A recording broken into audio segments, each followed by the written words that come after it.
What's up? Ghost Fictions is here, and we're back again.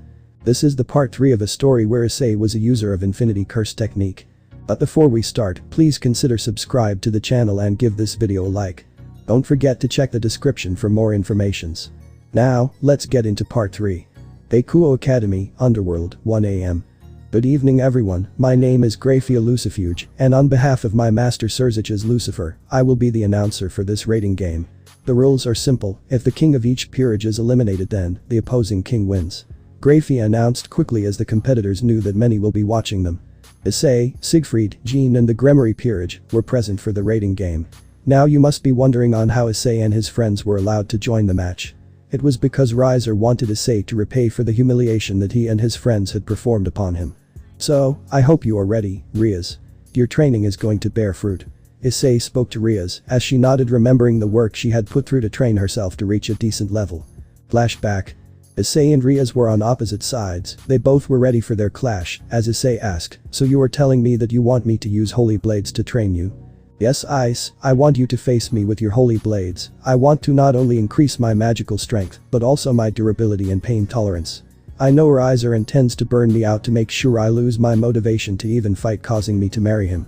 No pun intended, Riaz spoke, as she continued. I know Riser very well, his regeneration is going to cause major problems, he can constantly heal from any wounds, potentially even decapitation, keyword being potentially. So he intends to either A. Exhaust me till I am unable to fight, or B. Overwhelm me with his fire or wind attacks till I am no longer able to fight. Issei took note of this, as he continued. I see. And you want me to increase your durability, and what way to do so? By taking damage from holy weapons, I presume?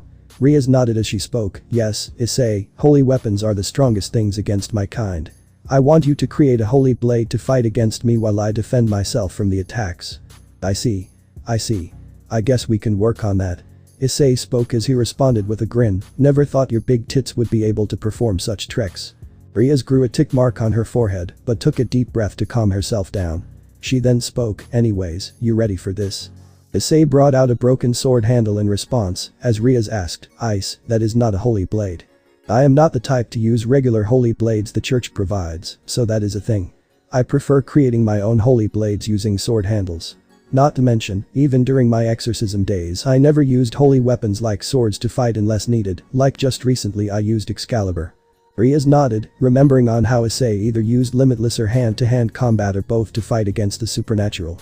In rare cases he used swords, and in rarer cases he used the boosted gear, and in the rarest cases, he went all out using all three at once. He only did the last part when he fought against someone of the top 10 strongest beings, like her brother.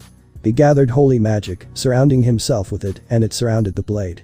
A blade of pure holy magic forms on the blade, much to Riaz's surprise. Ice, that technique is only known by high-level angels.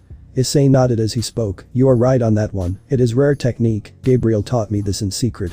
She knew how much I was not a fan of the Pope, and I did not like meeting the bishops or any of the elders, so she taught me and Siegfried this trick, and we taught Jean. The three of us kept this amongst ourselves, such that we didn't get Gabriel, who was our mentor at that time, to get into trouble. If Michael came to know that I know this technique, he may not like it, and Gabriel would suffer, and I am not going to let that happen. Riaz nodded as she gave a smile, and spoke, you really love Gabriel a lot, don't you Ice? More than anyone else, I can't bear to see her sad or hurt, she is my love, and I won't let her suffer, ever again.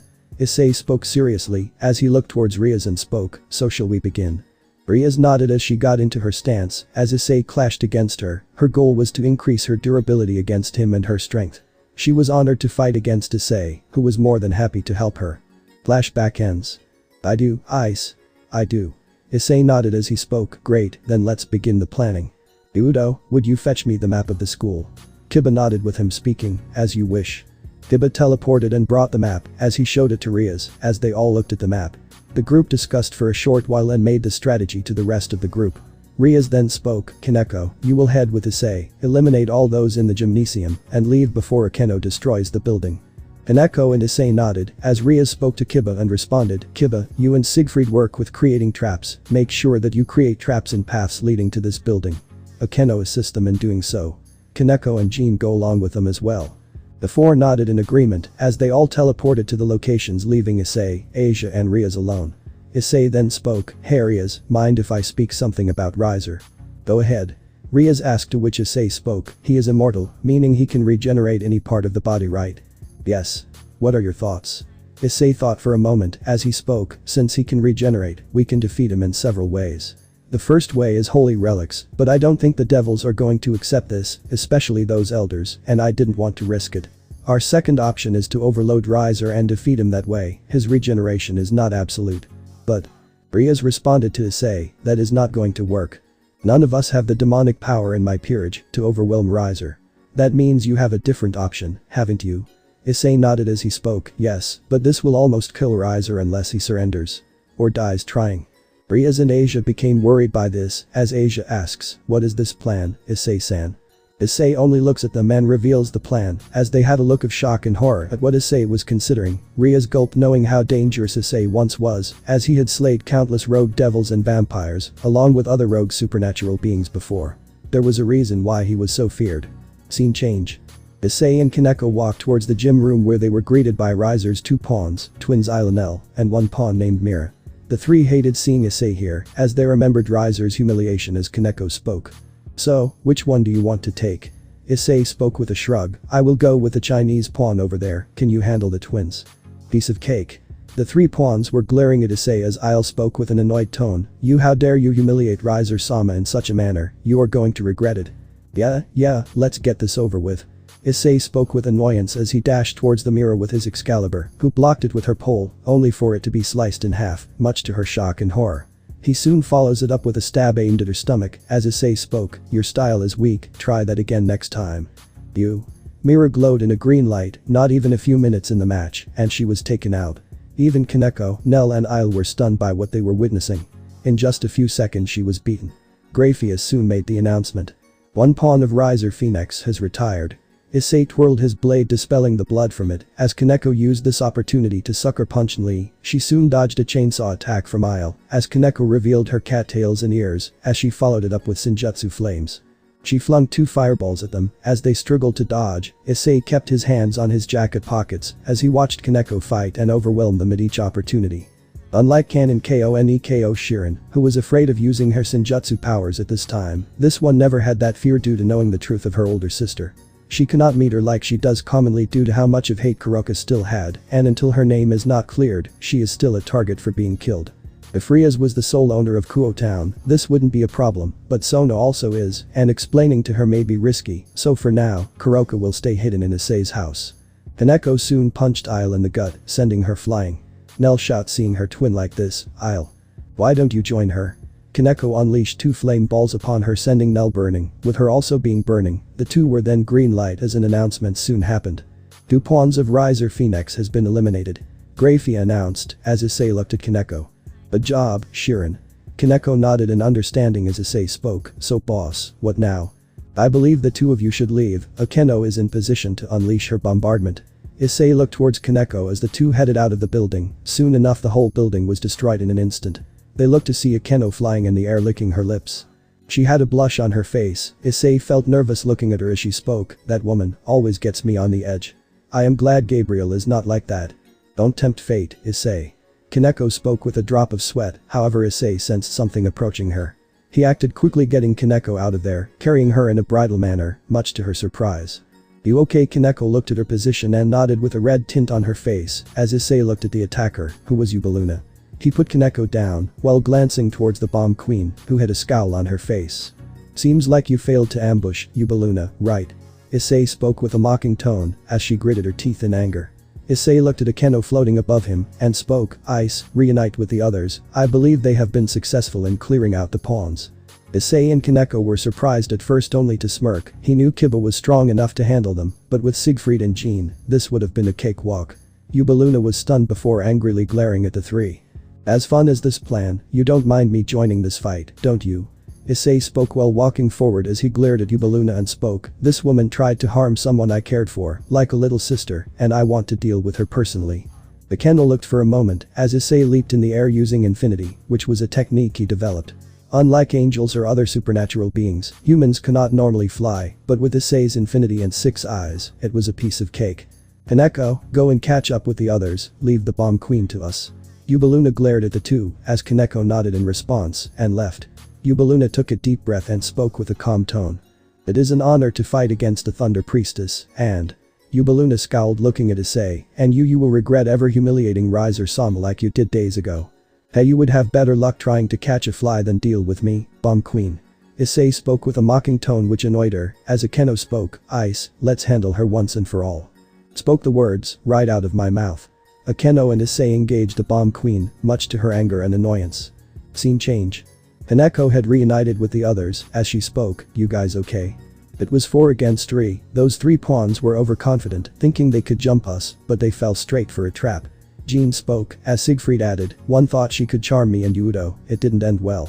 Was surprised at how you rejected her. Do you have any taste in women? Jean asked to Siegfried as he responded, I just don't know, I haven't found the one for me, like Issei did. That seems fair. They even tried to charm Kiba, so honestly don't know why he is not interested in anyone. Kiba only rubbed his head, as Siegfried spoke.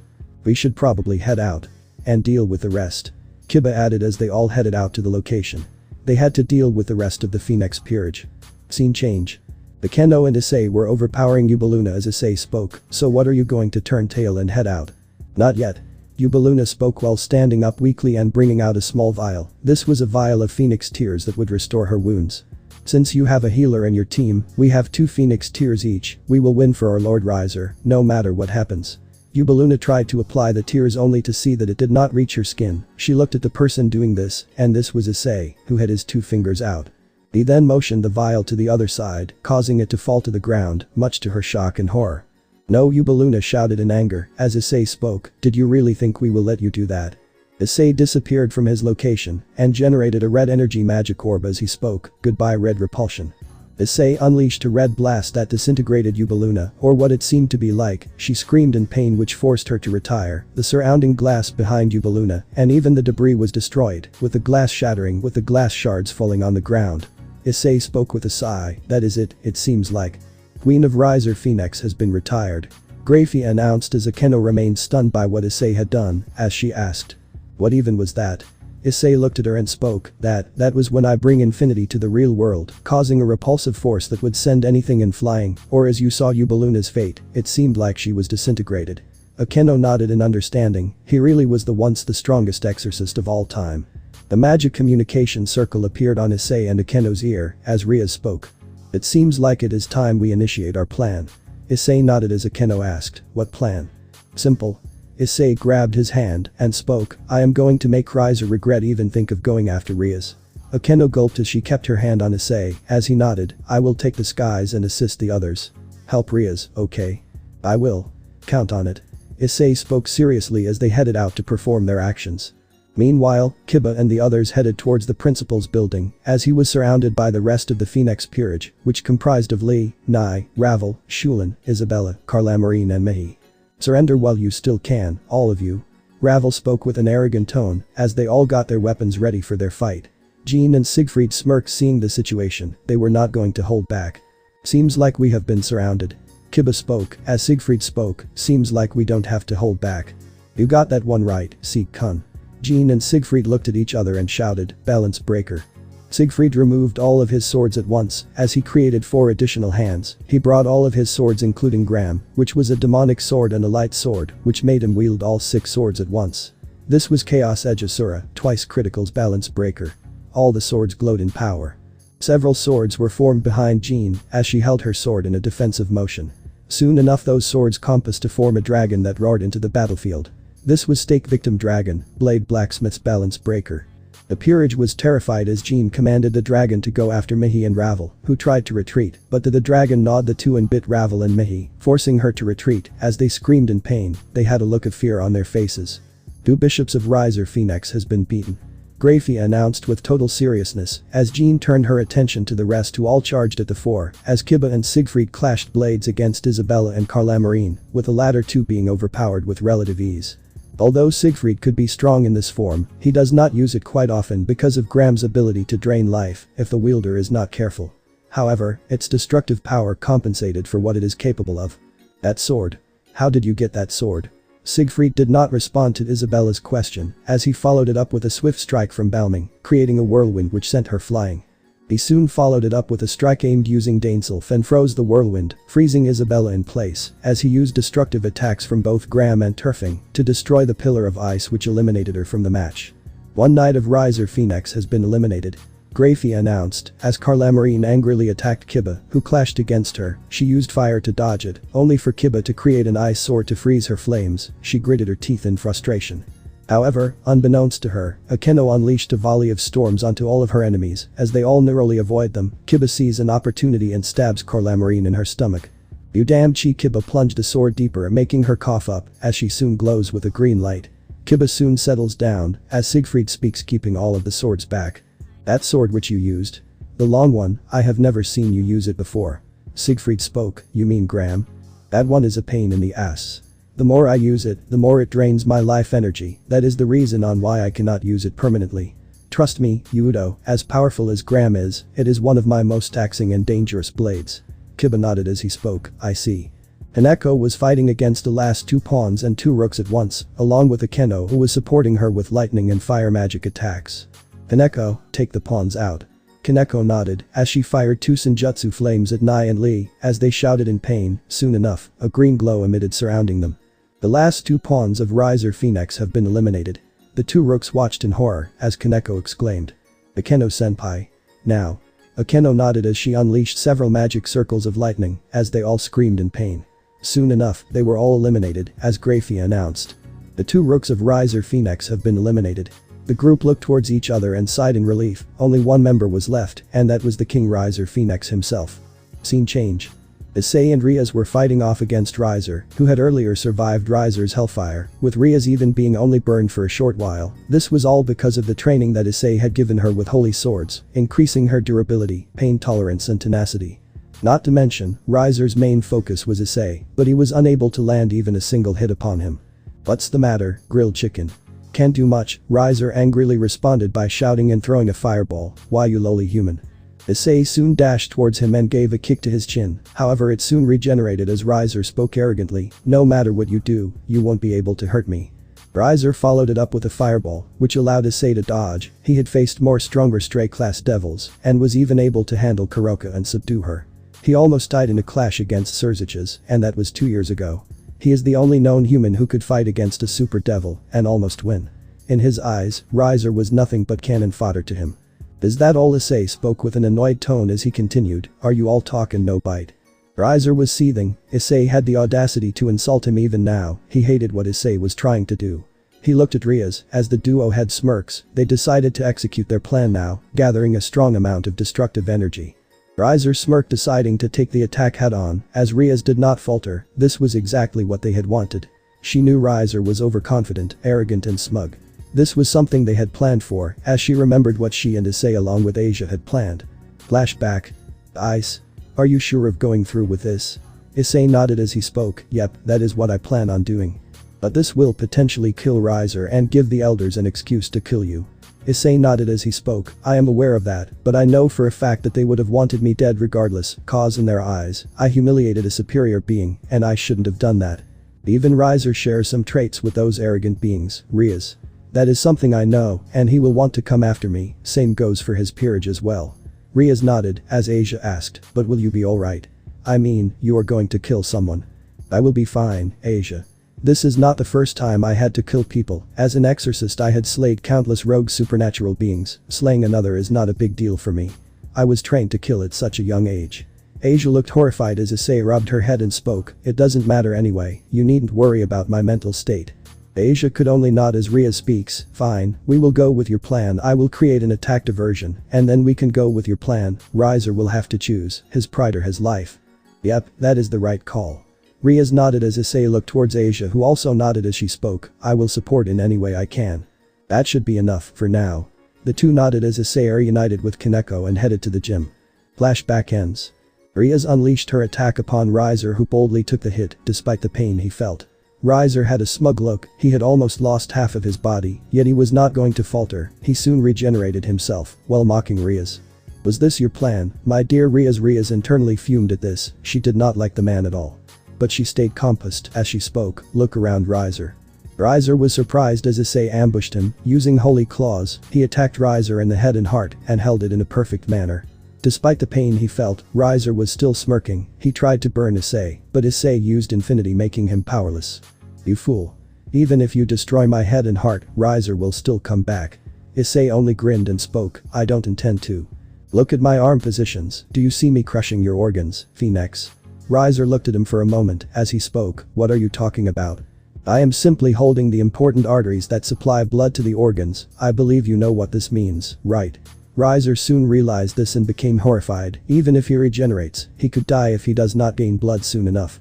Issei spoke in response to this, yes, Riser, I intend to destroy your brain cells and your heart by reducing the blood and even oxygen supply. Since oxygen is supplied to the brain and heart by blood, and heart does it to the rest of the body, you will die a slow painful death, or have a painful heart attack. Riser was starting to have fear in his tone, as he spoke fearfully, hold on. Do you even know what you are doing? This engagement is important and necessary for the future of devils. It's not something a human brat like you can butt into. Oh please, you are only saying this so that you can prolong your pathetic existence and go after someone I deem as my best friend. Now make your choice, are you going to surrender, or die? You must choose Riser, your pride or your life. Riser was angry but terrified of the monster that was in front of him, soon enough he has no choice but to relent as he speaks. Riser surrenders. Riser demands fearfully as a green light glows onto him with Issei backing away. He looks towards Issei with fear, as he soon vanishes with a green light. Riser Phoenix has surrendered, the winner of the rating game is Ria's Gremory and her peerage.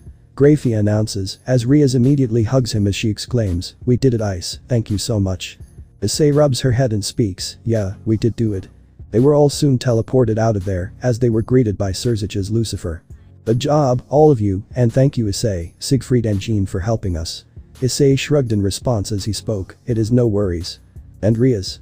Surzich's keeps his hand on her head and responds, it is good to see you become this strong, you have trained well, haven't you with Issei? Yes, I wanted him to train me even more, and I wouldn't even be able to fight for this long had it not been for him, I wouldn't even get this far. Surzich's only gave a smile, as Issei looked at the smile, as suddenly a flash of a memory enter in his head. The smile that Issei watched looked akin to that of an older sibling. He saw the smile of an older sibling in his head, who was female, as he remembered a name that was important to him. Issei fell to the ground, as they all looked at Issei who was holding his head in pain and shouted, Issei. Issei, what happened? Why did you fall to the ground? Siegfried asked with concern only to see Issei stop to hold his head, as Surzich's added, did something happen? It did. Issei looked toward Surzich's as Riaz asked, what happened Ice? I remembered someone from my past. They all looked at each other, as Jean asked, who? What is her name? Her name is Mary. Issei spoke with a tone of happiness as tears fell from his eyes, this Mary was clearly important to him. Riaz and the others felt happy for him as Jean hugged him to calm him down. Issei did not know who this Mary was, but she was certainly important to him, and he wondered who this Mary was to her. 2 days later. Issei's house, 9:30 am. 2 days have passed since the rating game, with Issei winning, he had to answer a lot of questions to the Phoenix family, but Issei gave a clear message to them, stating he could have killed them, but chose not to do so, and to stay away from his friends. They got and understood what Issei was trying to convey to them. In the aftermath Riser was traumatized to the point of fearing Issei, or any white-haired individuals that came near him, Ravel could only watch helplessly, as she remembered on how brutally the stake victim dragon defeated her. Issei was next to Gabriel, who had also woken up, she knew when Issei informed her on Mary. The Seraph immediately got on to investigating if there are any leads she could find, but sadly, there was nothing she could find. Issei assured her that he will try his best to remember if there are any other memories he could find eventually. May I check the seal, Ice? Issei nodded as Gabriel used her holy magic to check the seal as she had spoken after analyzing it for a while, she knew that the seal had been affected due to him, remembering the name Mary. Ice, the seal like I expected has been affected, the more you remember something, the more it weakens. Gabriel spoke as she continued to analyze the seal, this seal is holy origin, that I am sure of it, but this seal is high level. This seal not only was designed to prevent any memories from your origin from leaking, but also to try and suppress any emotions you once had. That makes sense. Issei spoke as he continued, someone wanted me to be an efficient killer, making me have no quarrels or guilt from taking another life when I saw the Nekoshous sisters. I spared them, I did not know why, but I chose to spare them, my guess is that is what caused my seal to break. But after 3 years, nothing happened, I get these lucid dreams of a family I never had, that I was just an ordinary 5-year-old enjoying time with his family, and when I wake up, nothing. It's all gone. Issei spoke with a worried tone, as Gabriel calmed him down by rubbing his back. She was his girlfriend, it was the least she could do. She pulled him into a hug and rubbed his head, calming him down as she spoke. I will help you remember those memories, you can count on it. Issei looked at Gabriel and nodded. They stayed like this for a while till they split up. Thanks, Gabi-chan. Gabriel responded with a smile of her own as she spoke. Anytime you need me, I will be there for you. Issei nodded as Gabriel had spoken, but what exactly caused you to remember her and affect the seal by such an amount? Truth be told, when I saw the bond between Surzich's and Ria's, that was what caused me to remember her name. Issei spoke truthfully, as Gabriel nodded. It was easy to deduce that the person had a close sibling-like bond towards Issei. This Mary, she seemed to have a close sibling-like bond with you, once upon a time. But all we know is her name. That's it, nothing more, nothing less. That is all we know of her name. Gabriel spoke as she continued, maybe these triggers are how you can remember your past memories, for now that is the only way we can make you remember who you once were. I see. Issei trailed off, as Gabriel decided to speak something. There is something I actually wanted to speak to you about. The exorcists, Michael has sent some exorcists here, he sensed Excalibur's presence here, and he knows that you wield it. Issei looked at her and asked, who? I hope it is not Dulio. Fortunately no, it is Irina Hyoudou and Zenobia Quarta. Issei looked at her and responded.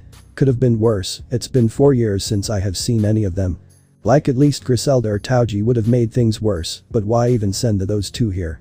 Like aren't they supposed to still train to get better? Sure they are exorcists, but they have much to learn. Issei mused, to which Gabriel spoke with a neutral tone, I guess, but even with them, you will need to make sure that you don't harm them. Fair, but if they annoy me, they are as good as dead.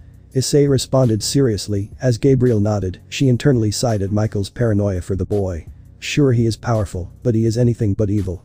Unaware of why Michael truly fears Issei. The Cult Research Club, 4:30 p.m. Issei and his friends along with the Gremory Peerage were interacting with the two exorcists named Zenobia Quarta and Irina Hyoudou. Issei, Siegfried and Jean were at a distance, knowing full well that knowing these two, things won't grow well. Rainer and Kuroka were at home, knowing that tension is still high, and they did not want to risk it. Sona informed me about the two of you. So what is it that brings the exorcists to the Kuo town? The two looked at the person and responded seriously. Zenobia was the first to speak. We are here for the Excalibur, Lord Michael, and the Pope informed us that it was in this tournament. My name is Zenobia Quarta. I am Irina Hyoudou, and Zenobia is right, that being is responsible for the death of the elders and many exorcists. Irina spoke cheerfully, but anger was present next as Issei grumbled. She was annoying even now. She was going to be a headache. I see, can you tell us who has that? Riaz asked politely, completely aware that it was Issei that had done this. As Zenobia spoke, it is Issei, once a prized exorcist. Now one of the most wanted and dangerous exorcist criminals. He needs to surrender the blade right now. Zenobia demanded as Riaz narrowed her gaze. She knew everything she needed to know about them from Issei, as she gave a glance to him who gave a signal that he was going to wait. Fair enough, but I am not endangering a random person that is in this town. This Issei you speak of has caused no harm to any individuals, so I won't be surrendering him at all. Let me make this very clear. Riaz declared coldly. Issei was her best friend, and there was no way she was going to surrender him. Especially after all that he did for her, with him helping her to get rid of the engagement and even talking to Surzich's about it. We don't care if you are Mao's sister you should surrender him to us, or else. Zenobia shouted angrily, as Riaz only gave a very cold glare making her shudder. Due to her training she had become stronger than before. She could easily take blows from a holy blade for a while, until it overloads her. She can easily tank some attacks without a problem, especially from a mid to even a few high-ranking exorcists. Or else what, Quarta? Threatening me is not wise, and believe me, I am capable of easily destroying you right here and right now. That man is innocent and my word is final. I won't be surrendering him to you. If you want to make me change my decision, either talk to my brother or Sona Citri, alright. Zenobia gulped as she glared at Riaz, but was terrified on what else Riaz is capable of. Zenobia, that's enough. Irina spoke, calming Zenobia down, as she spoke with an apologetic tone. I apologize for her behavior, she can be a bit reckless and hot-tempered. It's fine, just make sure she does not try anything stupid. Riaz gave a glance towards Issei as he sighed and came into the view. They had sneaked in before, but now, it was time to show themselves up. Yo. Did I miss the party? Zenobia and Irina turned to the one whose voice had spoken, and they became pale witnessing who was it that they were seeing. It was none other Issei himself, the man that they were looking for. The man that had stolen the fragments years ago. Zenobia was angry seeing him, but also was terrified. Irina herself was on the edge. This man was the once famed person known as the Honored One. They were terrified of what he was capable of. He had slain almost everyone that stood in his way when he was excommunicated and executed, but he destroyed anyone that stood in his way. She had heard stories of the man and why her father was always on the edge whenever he used to be around. He was terrified of the person that he deemed as nothing but a monster. In a while Korda, Hyoudou, how are Griselda and Taoji doing? The girls were shaking from the presence of the person. He soon brought out the Excalibur, which was different, it was not in fragments like Michael expected it to be. They realized one thing, he had fused all the swords together and enhanced it, making it stronger than before. This is what you want, right? Korda. Excalibur, the sword of promised victory. Now it is in my hands. Issei spoke as he twirled the blade and spoke, not only that, I am able to wield it perfectly, a natural-born wielder if you may, unlike Hyoudou over here. Gaba looked at the sword, however unlike what many may expect, there was no anger in his eyes. The reason is that Issei revealed to him everything about the Holy Sword project, and he revealed the culprit responsible for it. However, he vowed to hunt and kill Valper Galilei, the one responsible for many of his comrades' death. Issei was able to convince him to not blame an inanimate object for it, and even stated that it was out of Church's hands, so it was to not blame. He also remembered that one day, the day will come when he confronts Valper for his actions, since he was alive but excommunicated. So what will you do, Korda? Force it from my hands. Pry it off from my dead corpse, Issei spoke coldly, as Zenobia and Irina were on the edge. Zenobia was about to bring out Durandal, and Irina was bringing out Hauteclear, but Issei did not let that happen, as he stabbed Zenobia in the hand, and brought out a light blade aimed at her throat. Is that it? Zenobia gritted her teeth in pain, as Irina was on the edge, as he spoke, the church thought they could send what? 2 small fry exorcists that want me dead. Heh. This has to be a joke in its highest degree. Issei spoke with a mocking tone, as the two gritted their teeth in anger. Yet, here you are, I am pretty sure with how your kind operates, you would be sacrificing your own lives for nothing but failure. You know full well that I won't hesitate to kill anyone that threatens me in any way. This is what happened to Takumi and his squad all those years ago. I knew he had friends, I knew he had family, I gave him a chance to walk away, and what did he do? He chose to fight against me, and died for nothing. Issei declared angrily, he hated those that fought for nothing and died for nothing, even if he fled he would still be alive, and no lives would have been killed for no reason. The two were on the verge of tears, as Jean walked forward and kept her hand on Issei as he spoke, Issei-chan, it is pointless, don't bother talking to them.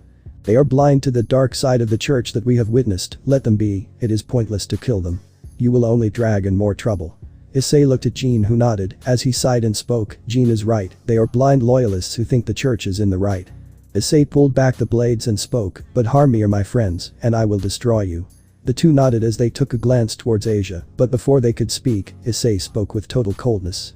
Don't even think about it, Korda, I will kill you before you can even make a move on her. You see her as a witch, but she is a gentle soul, far better than any of you so-called do-gooders.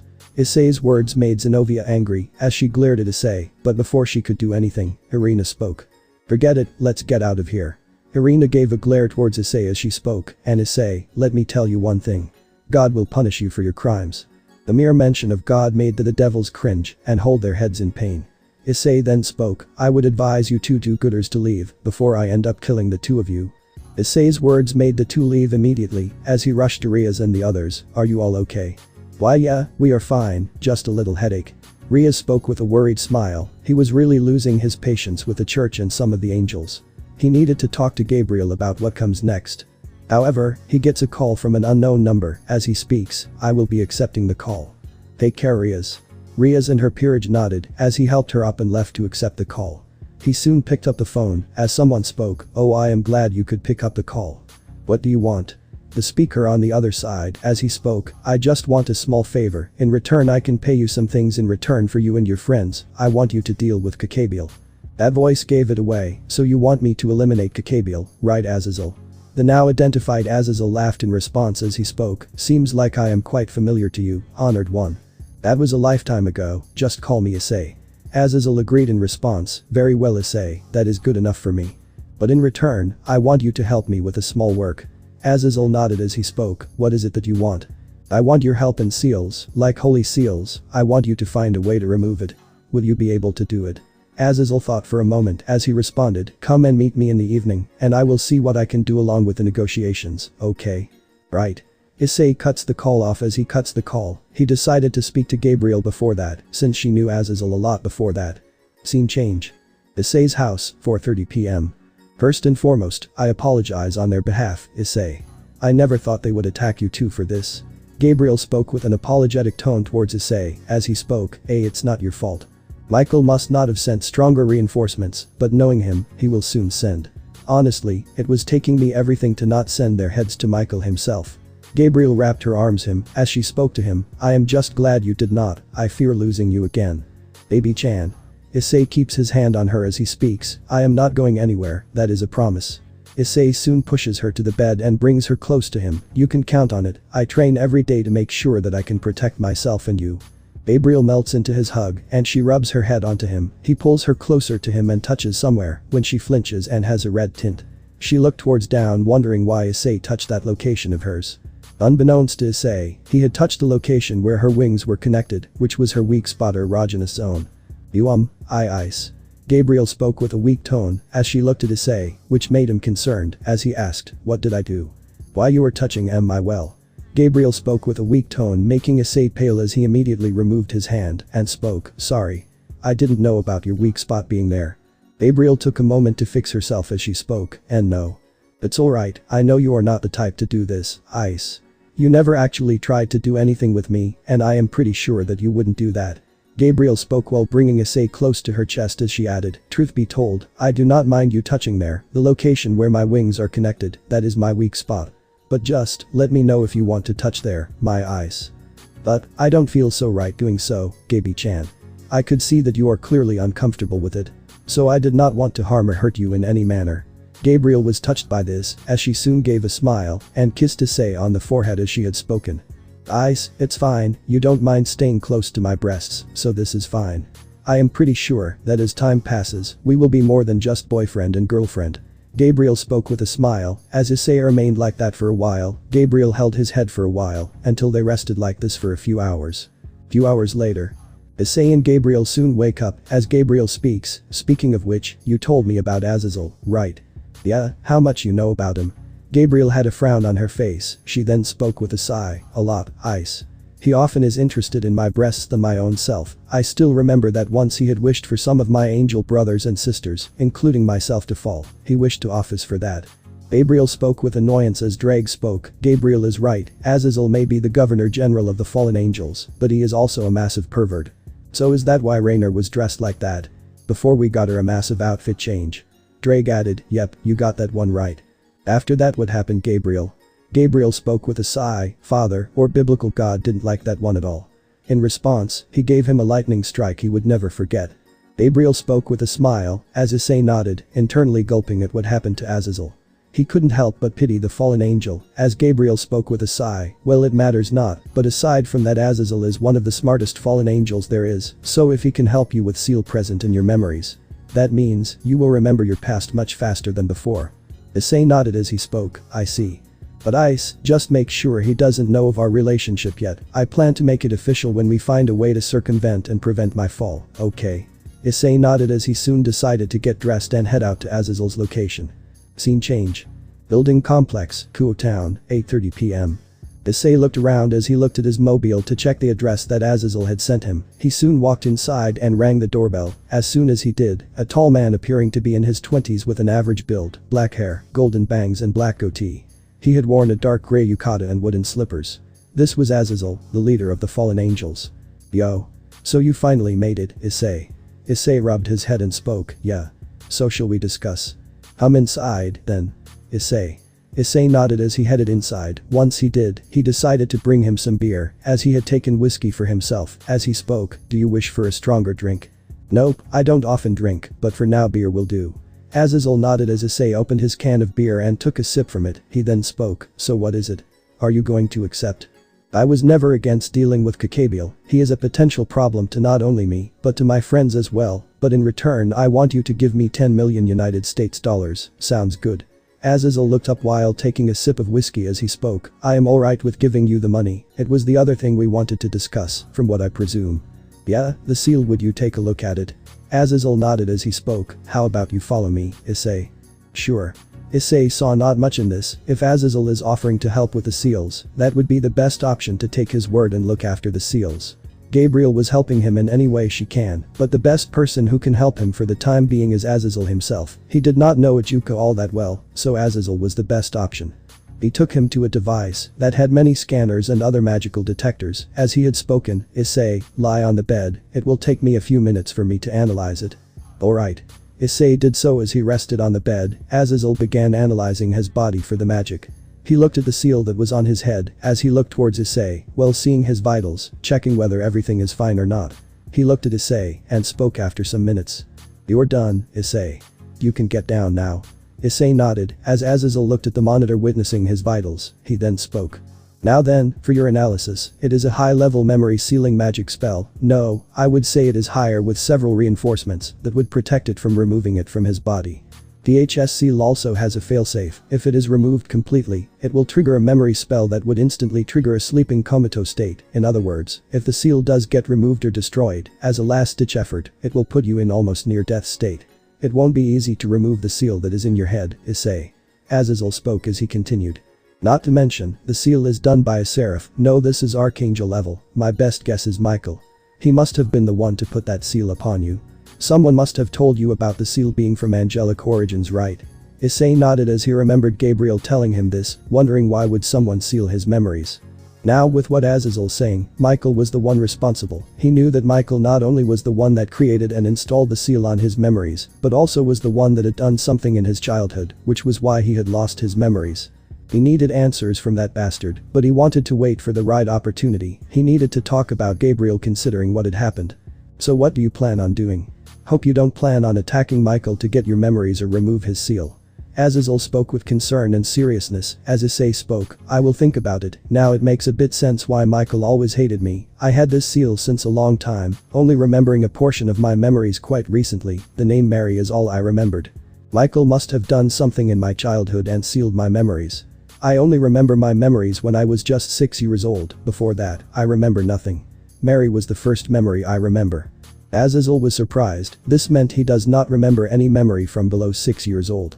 He took this in note as he spoke. I see.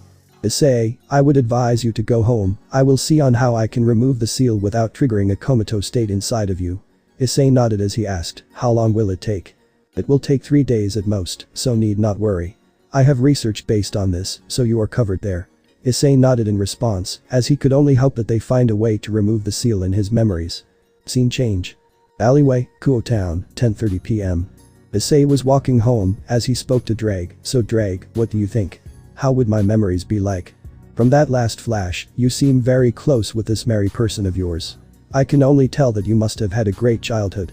Drake mused as Issei nodded in agreement, not remembering on what happened after that. All he knew is that Michael had a hand in doing so. Suddenly, the dimensions started to change, much to Issei's surprise. He wondered if this was Kakabiel's doing, but to his surprise, a female voice called him out. Issei. Issei turned his gaze and scowled, looking at the woman. He recognized who she was. She was a beautiful woman appearing in her late 20s to early 30s with blue eyes. She had an appearance of a beauty who looked like she was from Northern Europe and had features that were standing out like an actress. She is also well endowed underneath her nun attire. This was Griselda Corda. Seems like Michael sent one of the tough ones this time. Issei spoke with a mocking tone as Griselda growled in response. As she spoke, I give you one choice. Either you can surrender the Excalibur to me, or you will perish like you should have years ago. Issei only laughed in response to her claims as he responded, many of your kinds couldn't stop me. What makes you think you stand a chance, Griselda? You harmed my ward Zenobia. For that you will, Griselda angrily exclaims as Issei cuts her off and speaks. Be grateful I did not send her corpse straight back to Vatican, along with Irina Shidou, Griselda. I could have easily killed those two idiots, but I chose not to. Issei spoke coldly as Griselda was taken aback as he continued, and maybe teach that kid your manners. She has no respect for others and is hot-headed. She will only get herself killed, just like today. Why you? You will regret this. Issei shook his head and spoke. I would like to see you try, Griselda Corda. Issei brought out the Excalibur, which was fully formed, much to her surprise. She had to get it from him or away from him, and she would die to complete the mission. Scene change. Issei's house, 11 p.m. Siegfried was preparing for his bed. He knew tomorrow there would be a chance that he will have to deal with something important. He soon headed to bed as someone was watching him from a distance. This was the same blue-haired woman who had come to Kuo Town looking for someone. I found you, my dear Sieg. The woman spoke as she headed into Siegfried's room. Scene change. Hidden chamber, second heaven, 12 a.m. Michael was walking through the prison, passing by those imprisoned in the Tower of Babel. As he walked towards the person, that was a woman. The woman was described to have brown hair and brown eyes. Her hair was long but messy, her body was filled with bruises and injuries. She wore tattered clothes, which showed her skin. She was chained and raised in the air, as her brown eyes were lost, but still held some fire in them. "What do you want, Seraph?" The woman spoke with utter spite as Michael scowled in response. As he spoke, "It is your brother, he is being a constant pain." The woman had a smirk and respond, "That is good to hear, a bastard like you deserves it. I can't wait for the day for him to come and deal with you once and for all." "Why you?" Michael raised his hands, only for the woman to retort, "Slapping me won't do a bastard like you any good. You will get what you deserve. What you did with me and my brother. Justice and vengeance will come for you. Your clock is ticking, Archangel. No. You don't deserve that title, you will lose everything. That is my promise to you, one day you will get what you deserve, you bastard." The woman declared angrily as Michael only looked at her with disdain and dropped his hand. He gave a glare towards her and kicked her, making her cough up. The woman only laughed at him and spoke, "Is that all?" The woman coughs up again. "Once Issei finds out on what you did to his sister, he will destroy you. Your fears will come real, and nobody will side with you once this is all done. You will die a horrible, miserable death, just watch." The woman gave a glare to Michael, making him grit his teeth, but nervous, he couldn't kill her since she possessed something he wanted to gain and to keep Issei in check, but he was terrified and was fearful on what Issei plans to do once he finds out. "He will never find out about it, I have put a seal on his memories, he will never remember them," Michael angrily declared, causing the woman to laugh to his face as she spoke. "Heh. Don't make me laugh. You will see it yourself, you and all your collaborators, including that son of a bitch Tauji Shidu." Michael scoffed and walked away as he spoke while clenching his fists in anger. The woman spoke before he left, "Your clock is ticking, Michael, your time will come."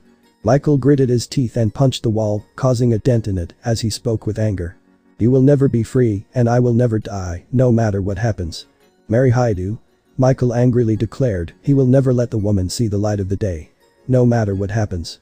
Issei's house, 1 a.m. Siegfried was deep asleep. As he was dozing off, a bright light suddenly woke him up. He rubbed his eyes, speaking, "Gabriel, is that you?" Siegfried wondered why Gabriel was heading inside in this manner when she normally uses the door. He rubbed his eyes and looked at the magic circle as he spoke. "That's no angelic circle, that is." Siegfried was unable to complete until someone came out. Siegfried looked at the woman and became enamored by her. He had never seen a woman this beautiful. This woman was described to be a beautiful blue-haired woman.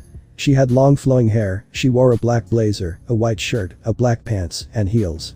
"I finally found you, my dear Siegfried." The woman spoke with a neutral yet happy tone. As Siegfried was stunned, as he spoke, he felt the woman to be familiar, yet he has never met her in his life at all. "Who even are you? Like, have we met before?" Siegfried asked with confusion, as the woman shook her head and spoke, "I will explain everything, but are you willing to listen, my dear Siegfried?" Siegfried was on guard. He had his gram on guard, which made the woman flinch. She did not want to fight Siegfried at all, but she did approach him by entering his room without permission. "Lady, you came in my room and entered into my room. You claim to know me and call me dear. Listen, I don't want any trouble. Please leave my room and there won't be any trouble." The woman sighed. She walked forward without any fear. She made herself as less intimidating as possible. While Siegfried was on guard, he was lowering it little by little. She kept his sword down, sitting down beside him on the bed, and spoke. "Keep that inside, it will only harm you, and I don't want to see get hurt." The woman spoke with a gentle smile as she put her head forward and kept his blade down, making it fall on the bed. Graham, which was glowing, was no longer doing so. Siegfried was looking at the woman, who was able to subdue and calm him without any hesitation. Her hands were warm, despite outside being a bit cold. "It's okay, my dear Siegfried, I am not your enemy, I am someone you once cared for." The woman spoke with a trailing voice, as Siegfried spoke with a tone of calmness and neutrality. She did not harm him, even when she had the power to do so. He recognized the magic circle, meaning she was from the Norse pantheon, which further meant the woman in front of him was a Valkyrie. "Who even are you?" Siegfried spoke, as he could sense the woman to be someone that did not want to harm him at all. But that begged the question, what was a Valkyrie doing here? What did she mean to him? What did she know about him? Judging by this, she really cared for him, but if so, why did she do so? "My name is Brynhildr, it is finally nice to meet you, my dear Siegfried." The now identified Brynhildr gave a gentle smile which had full of warmth and kindness. This woman was Brynhildr, one of Norse's strongest beings, and the chief Valkyrie of Asgard. Issei looked towards Griselda with a look of boredom and annoyance, while showing the blade to her, as he spoke, "So this blade, it belongs to the church, you say?" "Yes." "Now hand it over." Issei only shook his head and spoke, "No. The Excalibur never belonged to the church." Griselda growled in response, as he continued, "It belonged to the Pendragon family. Years ago, the sword was gifted by Arthur Pendragon to the church, however in a matter of recklessness, they destroyed the sword. But despite this, the Pendragon family forgave them and kept this secret from the fairy faction, who would have definitely have grilled us alive had we kept the sword destroyed." Issei explained as he continued, "But you know who really fixed this sword and went through the pain to do so? Me. I did it. None of the church had the balls to head to the fairies and own up to their fucking mistake." Issei spoke with a frustrated tone as he continued, "When I found the last fragment ruler that was in the hands of current Pendragon leader to gain that, I immediately set out to the fairy kingdom in Ireland." Griselda was getting more impatient and angrier by the second, she was hating every single moment of this. She was going to get the sword one way or another. "I was fortunate to not have been killed or hunted by any of the supernatural or Irish gods that were residing there. I entered into the location that was meant to house the kingdom and informed the fairy queen Titania about what had happened. Needless to say, she was not happy with what the church had done, but I was able to convince her to fix the sword, and I even assisted her in making it stronger and durable, so that your moronic attitude doesn't break it again, that is even if you get it." Griselda could be seen clenching her fists in anger, as she was about to explode, as she was about to dash, and brought out a light sword and shouted, "You will return the sword one way or another." Issei blocked her strike with relative ease, as he spoke, "Sorry, but I made a promise to Titania to never return it back to the church, and I shall fulfill my word." Griselda was not happy, as she kept clashing against him as she was getting even more impatient by the second. Issei was able to parry every strike with ease and without much problem. "Seems like you are tougher than I thought." Griselda taunted Issei, who only responded with a challenging grin, "You are weaker than what I expected, I wasn't even trying with it, Korda, and like your ward who I wounded, you let your anger and impatience get the better of you. How pathetic." "Why you?" Griselda was about to charge when someone released her aura and responded, "Enough." The two looked to see Seraph Gabriel flying over them. She was not happy with what had happened, as Griselda was terrified of what was going to happen, as she spoke, "Lady Gabriel. I can explain." Gabriel was not having any of it, she had heard on how Griselda attacked him for no reason, but to gain the Excalibur back, as she spoke. "I don't want to hear it. You attacked a bystander who was only heading back from his home. Who was it that asked you to attack him?" Gabriel asked, to which Griselda became nervous, as she spoke again, "I will ask you one final time, if you don't answer, you will be excommunicated from the church." "Fine, Lady Gabriel, it was Archangel Michael." Griselda spoke with fear, she did not want to get excommunicated. She could only give a frustrated sigh. It was not only Zenobia and Irina they sent after him, but also Griselda. Issei could have easily killed all three of them and sent their corpses and heads back to Michael. "I will speak to him personally. You know, your actions could have not only resulted in your death, but also alert the devils in this place. Not only would this jeopardize the already risky and dicey situation that is currently between the three factions, but also would have resulted in a war had any of the devil, or devil heiresses to be precise, cause you harmed someone that is in good relations with them. We could have faced complete extinction. Do you understand the gravity of your actions, Griselda Korda?" Griselda was shivering, realizing on how badly she had screwed up, she shuddered on what was going to happen, as Gabriel continued. "Even my stay here is me hiding my presence completely to make sure that the devils won't sense me and try to attack me. But, you forced me to reveal my presence. I would suggest you to leave this town, right now. No exceptions." Griselda looked at her and towards Issei, who was smirking, she internally was furious, but had no choice but to comply, as she spoke. "Lord Michael wants his sword, he thinks that Issei does not deserve it." Griselda spoke, trying to convince Gabriel, such that she can ask Issei to return it back. Gabriel shook her head and spoke, "I see him worthy, he not only found a way to fix the sword, but can also wield it flawlessly, so you can tell him that I gave him the approval to wield the sword." Griselda could only look down in defeat as she walked away. Gabriel once again masked her presence, as she gave a glare to Issei, making him slightly nervous. "We are going to talk about what happened, alright?" Gabriel was annoyed that Issei didn't reveal his visit to the kingdom of the fairies. She needed to know why she was not informed, as Issei risked his own life just to restore the Excalibur completely. Issei could only nod in response, as Gabriel created a magic circle and teleported the two away before any devil could get to them. Scene change. Alleyway, Kuo Town, 11:30 p.m. "So, are you going to tell me why you went to the fairy kingdom?" Gabriel spoke with an annoyed tone, as Issei spoke, "Well, one you never asked and Gabriel gave a glare, making Issei nervous. She was one of the few that made him really nervous when it came to his life and safety. She then spoke, "You know you could have gotten killed, right?" "Yeah, that is true. Turns out the fairies were not happy at all when I showed them the broken Excalibur." Issei spoke as he recounted everything that he had to do just to regain the trust of the fairies and their eventual queen that was present. Flashback. Issei had walked inside the fairy kingdom's palace as one of the soldiers spoke, "Human, our queen will be seeing you soon. You are lucky that the queen was free, else you would have to wait for days." "I understand, I won't take much time of hers." The soldier nodded and flew into the air using the fairy kingdom. Soon enough, someone came into the viewing. This was the fairy queen Titania herself. She was described to be a beautiful blonde-haired with cyan eyes and pointed elven ears. She had an hergless figure and wore a flower crown. She wore green clothing which was comprised of a dress and a jewelry. She wore 2 earrings and had 2 beautiful fairy wings. She wore green slacks and had a dress that displayed her body perfectly.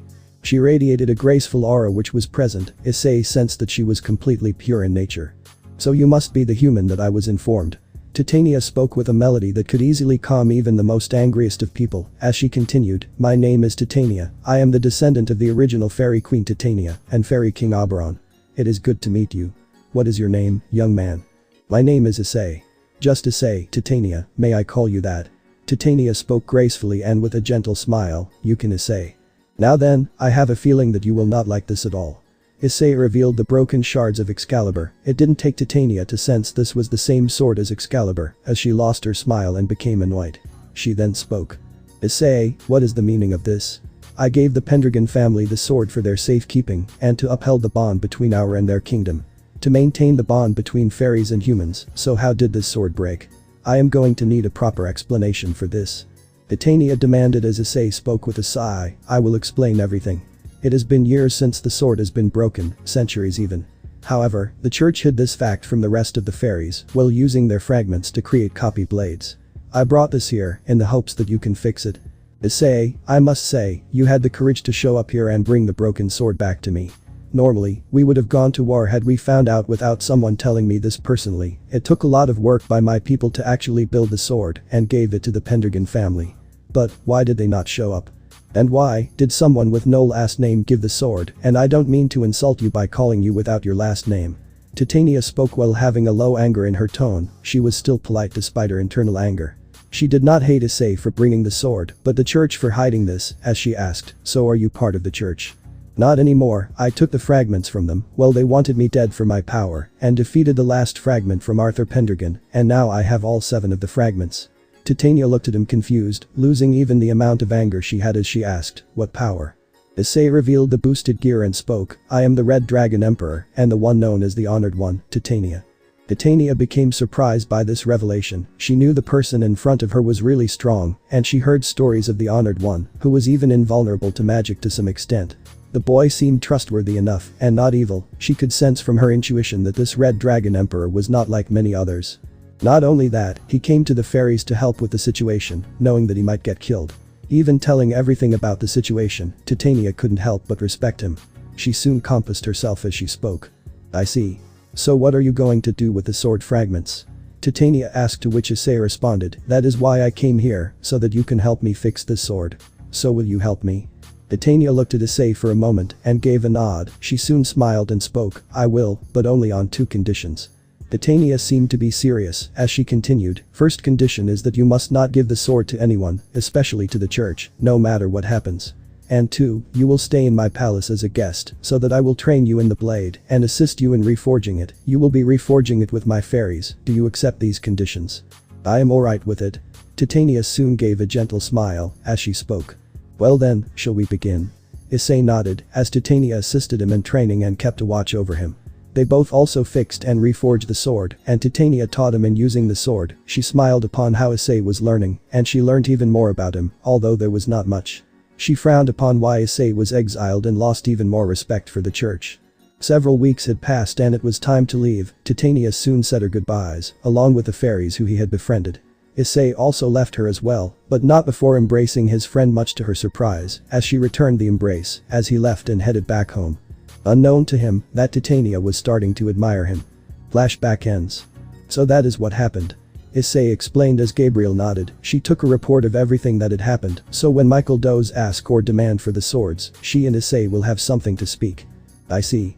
Gabriel spoke, after which she took a deep breath and responded, I am just glad nothing happened to you. But even then, how did you even enter into the fairy kingdom? From all I know, it is hidden from the rest of the world. It took me some research and some spying of fairy-related magic that led me to that location. But I can't reveal its location. I made a promise to Titania before I had left. She wants to keep her faction hidden from the rest of the supernatural world for as long as she can. Gabriel nodded in response and spoke. I understand. I need to tell Michael something so that he does not send more exorcists after you. Like he did for Griselda, Irina and Zenobia. Gabriel spoke, to which Issei spoke with a shrug. Don't bother, he will keep sending more and more exorcists to gain the sword until I send one of their heads back to his place. He won't give up. Issei sighs and speaks, but that is not what I am concerned about. He won't be happy with how things have become. He will surely send one of the 10 seraphs, and this can be a problem. I don't mind dealing with them, but I don't want to harm them for no reason. Gabriel nodded in agreement as she spoke. I know, that is why I will inform Brother Michael before things get worse. You can, I never stopped you, but only if things get worse, then you go and inform. If he does send Dulio. Issei spoke with a serious tone, I may have to go even further. Dulio is one of the strongest exorcists, even stronger than Griselda. This is due to his sacred gear, Zenith Tempest, the ability to control weather itself. It even can control elements, and while Dulio is nowhere near the full potential, but even then, him using that technique can demoralize my fighting spirit. Issei spoke with frustration, knowing how annoying that technique is, but it wouldn't work due to Issei remembering what he fights for. He was able to defeat Dulio twice in their fights. That is true, and worse, he is completely and blindly loyal to Michael, meaning he will follow any order what he says, even if it means losing his own life in return. Gabriel spoke with concern as they reached their home when they sensed the presence of an unknown being. A Valkyrie? Issei asked with a tone of surprise as Gabriel nodded. They wondered why a Valkyrie is here. They headed inside to see Kuroka, Rainer and Jean outside the room as Kuroka spoke. I am glad you two could make it. The room seems quiet, only talks between Siegfried and an unknown female. We knew there is a Valkyrie, but we didn't know why she is here. We were waiting for the two of you. Rainer spoke as she added, we couldn't risk fighting her. That seems fair. I am glad you didn't try anything reckless. Issei spoke as he continued, well, I am curious, what were they talking about? More about somethings. The woman calls herself Brynhildr. Apparently they seem to have a very close bond, like they are someone that are well-known lovers. Kuroka spoke as Issei realized this and had a cheeky grin as he spoke, well, it seems like our Sieg has finally found a love life. You think so too, huh? Sieg-chan has finally found his lover. Jean spoke with amusement as Issei spoke, maybe we should leave them be. You're right, and you all shouldn't be invading his privacy like that. Gabriel spoke with a serious tone as Issei retorted, oh please, even you were curious about it. No, I am not. Gabriel spoke truthfully, but Issei only walked behind her and looked at her wings, which had a slight gray in color as he spoke, caught you lying, you really were curious. Gabriel grumbled in response as a red tint formed on her face due to embarrassment as she spoke, I am going to sleep, and you all should probably head back to sleep. And leave the two be. The others nodded in agreement as they all left the two lovers to talk it out. Gabriel was the first to leave, and others followed suit. They decided to leave the two to talk it out. Scene change. Issei's room, 2 a.m. Issei was a bit nervous as Gabriel sat on the opposite with her arms crossed as he asked, Gabriel, you are angry? Gabriel did not respond. She was a bit annoyed by what had happened as Issei spoke with a smirk, you seem angry, aren't you? But why? The world may never know. Gabriel had a tick mark on her forehead as she knew it was Issei that made her angry. I am not angry, Issei. Gabriel retorted in an annoyed manner as Issei asked, really? Don't make me repeat myself. Gabriel retorted, she knew about why she is angry. Not only did he not tell her about his trip to the fairy kingdom, but also she was a bit embarrassed when Issei had revealed her curiosity to everyone. Issei only lied down as he spoke, okay. Gabriel turned her gaze towards Issei. She looked to see Issei had really dozed off. She decided to sleep next to him as Issei spoke while suddenly opening his eyes and spoke, good, the storm has passed. Gabriel turned her gaze away as she thought with embarrassment, so that's what he was trying to do. She soon turned around and was about to speak, but Issei pulled her towards him and spoke, look, I know you are mad about the fairy thing, worried that I would have been killed. Or about what happened now, but know this, you can count on it, that I will always be there for you. Gabriel lost any and all anger she had and melted into his hug as she hummed in response, she cared for him a lot and cherished him even more, she would do anything for him. She hoped that Michael would see reason and not hate Issei. However, Gabriel is unaware on why Michael hates Issei, and it will really break her. Scene change. First Heaven, Vatican, 7 p.m. Griselda was having a conversation with Michael. As she spoke, "I am sorry Lord Michael, Lady Gabriel prevented me from getting the sword." Michael had anger in his face. He was really furious at how many attempts to regain the Excalibur had gone into failure. He, at first, tried to locate the sword by locating Issei, and when he found him, he immediately acted upon this by sending Irina and Zenobia. When their failure was reported, he sent Griselda, who had the skill, but was stopped by Gabriel, his angel sister. TCH. I should have never agreed to sending Gabriel there. Michael spoke with anger, thinking that Gabriel saved him from being killed by Griselda. Not knowing it was the other way around, since Issei would have likely sent their corpses back to Michael. So what should we do? Michael looked at Griselda as he spoke with a deep breath, calming himself down as he spoke. I cannot send one of my Ceres to that location, else there would be a chance for a war. We can only solve this in one way. We need to demand him to give the swords back to us when the meeting happens. Plus I can't reveal on why I need the sword. That bastard was able to recreate Excalibur from scratch. This means he must have met up with someone who can. Michael thought with anger, wondering who he had met up with. Unbeknownst to him, the ring he was wearing was glowing even more, something which Griselda was able to take notice of. She soon asked, "Lord Michael, your ring." Michael noticed that and spoke, "Oh right, I apologize. This is a magical ring that is an experiment the church scientists have been working on. It is not to worry, Griselda." Griselda looked at him and nodded as he responded, "You can leave now, Griselda. You have done more than enough. I will handle Issei." "As you wish, Lord Michael." Griselda left the scene as Michael gave a frustrated sigh. Issei has been becoming an even bigger problem to him. He did not risk wanting to trigger a war by sending someone to attack him. Instead, he had to find another way to eliminate him, and he knew just exactly on who to send. "Lord Michael, what is the plan now?" Michael turned around to see a light brown-haired man with purple eyes talking to him. He immediately teleported the two to a room where no one would see or hear them. He had worn a priest ornamental clothing which was black in color with a priest collar in the cassock, a priest pellegrina, and a gold pectoral necklace around his neck. He was holding a book in his hands. This was Issei Hyoudou. I would normally send Dulio to deal with him. He has been eager on getting back on Issei. He would love to torment him due to Gabriel staying near Issei. But I cannot do so and risk her and some others knowing of my true intentions. If that happens, I will lose everything. You remember what happened 12 years ago, right Issei? Issei nodded as he spoke. Yes, and Hyoudou was a fool to trust and make friends with me. He was nothing but easy prey. Issei spoke with a cold tone, not caring for what had happened 12 years ago, about how his actions had left a very dangerous impact. Exactly, if I send any more Gabriel will get suspicious, and I cannot let that happen. Scene change. Issei's house, 9:30 a.m. Issei and the others had finally woken up for school, as he looked at Siegfried, who was the last to wake up, as he spoke, "Good morning, everyone." "Morning, Sieg-chan." Jean spoke happily as he took a seat and started to drink some juice. She then asked, "So Siegfried, how is your girlfriend doing?"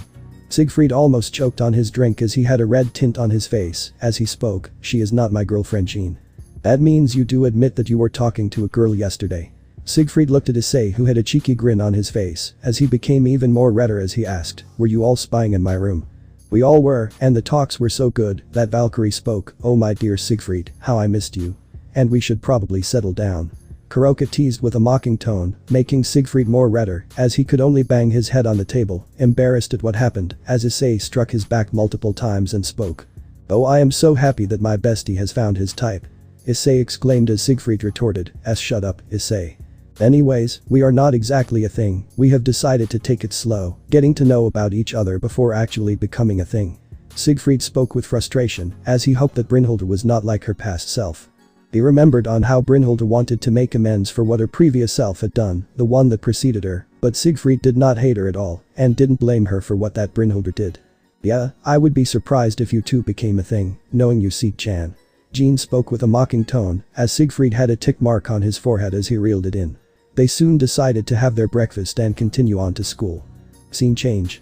Unknown location, Kuo Town, 10:30 a.m. "You know, you could have easily gotten caught, Brynhilde." The one who spoke was Auden. He was described to have the appearance of an elderly man with long gray hair and a matching beard. He wears a gold and white monocle over his left eye, without the addition of the chain. Auden wears a robe, which is short and blue with a gold lining on the top and bottom of the collar, the sleeves of the robe, and at the front of his robes, all the way down to the bottom of the robe. The rest of his robe is white with matching shoes. Auden also wears a golden and black hat, which is sectioned off into 5 mini sections that sport either the color black or gold. The top, middle, and bottom is gold, and the sections in black are below and above the middle one. The black section features blue orbs at the ordinal points. North, east, west, south etc., and between the blue orbs are red dots. I know Lord Auden, but I feel like as Brynhildr, it is my duty to make amends with the current hero Siegfried and fix what my old self had done. Auden could only give a sigh as he spoke. How many times do I need to explain this? What she did in the past and what Siegfried did in the past is not your and his faults. If you fall in love with that boy without obligation, it would be much stronger and your bond will become much better. That was what caused the original Brynhildr and Siegfried to fall in love, Brynhildr of the current generation. Auden spoke as Brynhildr looked down, she then spoke with a sad tone. I just wanted to fix the damage from my side. Brynhildr spoke with sadness as Auden spoke while keeping his hand on her. I understand this Brynhildr, but you should know that you will be hurting more if you are with him out of an obligation, rather than true love. Brynhildr looked at Auden and nodded, so tell me, are you in love with that boy? In most cases, love does take time to form, so are you really in love Brynhildr? Brynhildr remained silent for a moment as Auden looked at her waiting for an answer. He knew that she wouldn't fall in love with him immediately, but he wanted to hear it from his own words. I have a small attraction for him. Auden gave a smile as he spoke. Slow steps, Brynhildr. Slow steps. So Lord Auden, what are you going to do now? Auden soon had a perverted smile as he spoke. I will probably go to strip clubs. Do tell Roswis about it. Brynhildr had a sweat drop as she muttered, I pity Roswis sometimes. Scene change. Issei was in Kuo Academy walking alongside Riaz as she had spoken. I can't believe that a Valkyrie had managed to sneak inside your house and actually try to propose to Siegfried. Riaz spoke with a cheerful tone, but internally she couldn't believe that another being from a different pantheon had came into her town. On the bright side, she did not come for Issei but Siegfried. She was happy for him. Yep, although they are not a thing, I am just glad that Siegfried actually found someone that can care for him. Issei spoke with happiness as Riaz asked. But Ice, you never told me that you actually found and located the fairy kingdom. But how did you manage, knowing the fact that they prefer staying hidden? Riaz spoke with an intrigue as Issei responded. It was hard, but days of investigation allowed me to locate their kingdom. But I am afraid I can't reveal their location, sorry Riaz. Riaz shook her head and spoke, no I understand if you have some obligations. I didn't even tell Gabriel about it. Riaz was surprised as she asked, you didn't? Why? I thought you would. I made a promise to their queen that I won't reveal their location. They wish to keep themselves hidden, and until they wish to reveal themselves, I won't tell a soul about their hidden location. Riaz nodded in understanding as she spoke. I see. And what kind of a place was this fairy kingdom? Issei responded, one of the gorgeous locations a human has ever witnessed. Trust me Riaz, you would be blown away if you were to ever visit them. That is good. Riaz muttered, as they soon headed inside the building due to the bell ringing. Unaware that a certain fallen cadre is planning an attack upon the location of Kuo and the Devil Sisters. Los Angeles, Lux, 9:30 a.m. Issei was inside a penthouse. He remembered on how he was sent all the way to that place. He gave a sigh looking at Gabriel. She now wore a black pants and a black sleeveless dress and green hoops and jewelry along with bangles and earrings. She decided to wear all black for this one. Issei looked the same as he did in his date with Rainer. The reason the two were here was because Surziches had specifically asked them that the person in this house asked him and Gabriel to visit them as he spoke. You know why we are here, right Gabriel? Gabriel nodded. She had specifically could sense the demonic energy in this room and she was not interested in traveling all this way here. Additionally, Gabriel was requested to come all the way here. She decided to wear the new clothing that she had recently purchased along with all the jewelry that she usually had. When she was told about this, she decided to become more presentable. Due to how the mansion looked, even Issei decided to wear something amazing as he wore the same clothing as he wore for his date, excluding the earrings. But even then, why would a devil be here of all places? Like shouldn't they be in the underworld? Gabriel asked with a normal tone. She knew that the place was meant to be highly surging in demonic magic, meaning a strong devil was here. Someone spoke from the surroundings. I believe I can answer that. Honored one, sister. Gabriel and Issei looked towards the direction of the voice as Gabriel spoke with a surprised tone. Lucy? The person Lucy was described to be a dark-haired man with a model-like face and a muscular body. He had sported a dark suit which consisted of a black blazer and black shirt along with black pants and black shoes. He had the shadow of a devil behind him. I am glad you remember me, Gabriel. My name is Lucifer Morningstar. It is a pleasure to finally meet you too, sister and Issei, the honored one. Lucifer spoke with a smile as Gabriel had slight tears in her eyes, looking at the return of her former brother. No way. Issei exclaimed as he spoke, "You are supposed to be dead." Well, news of my death was greatly exaggerated. Although can't say the same for my comrades in war who died noble deaths due to their own ambitions of world domination. Lucifer walked towards the pub as he spoke, "Shall I get you a drink or two?" Gabriel was stunned seeing her former brother here. He was one of the few that survived the Great War. This meant that he faked his death. She was in a complete daze, seeing none other than Lucifer to be alive. "So why did you call us? What are your intentions, Morning Star?" Lucifer only chuckled as he spoke, "How about taking a seat and we will talk about how I faked my death and why I called you here. Okay?" Issei nodded as he kept his hand on Gabriel, who gasped as she looked towards Issei, as she could only give a nod. She soon took a seat as she had so many questions for her former brother.